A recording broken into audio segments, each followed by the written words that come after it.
hug na makapagulong sa akin. Pero pa there's something special in that love. Because it projects for the future.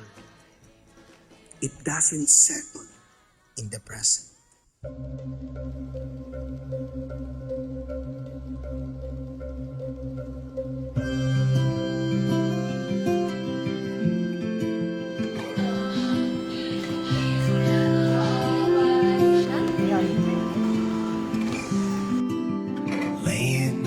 Today, Maiga Analisa, I vow you to take you as my beloved wife. Mamahalin kita kahit sino ka man, palagi kitang alagaan kung si Azi. I will love you and have faith in your love. For me, through all our years and all that life may bring to us.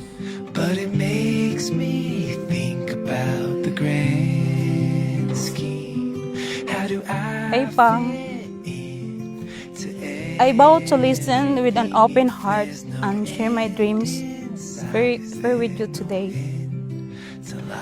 Today, I see I do, but to me that means I will take your hand and stay by your side in good and bad.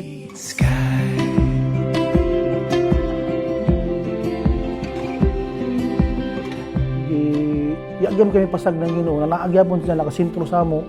Na-maintain gyapon sila na makampo ra ko taga-simba Lord, i-guide kami sa mo kasal na matapos, no, successful na, kung hitabo na, kung sa amo rin kita ako, hangyo sa ako, nagulingon sa mo doa na, mag-pray tayo always kang God na i-guide ta, ato ko ninyo.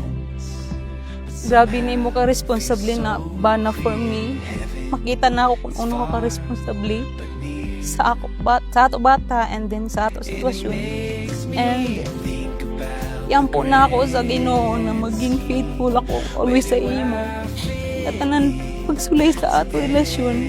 Kaya na ako sa lahat ng hirap ng dumaan sa ating na nagtagalog na.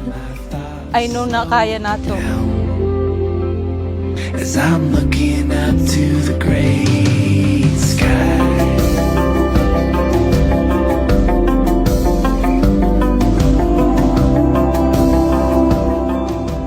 I promise to love and support you always, to stand beside you throughout every joy and challenge to honor our journey together and to keep choosing you every day.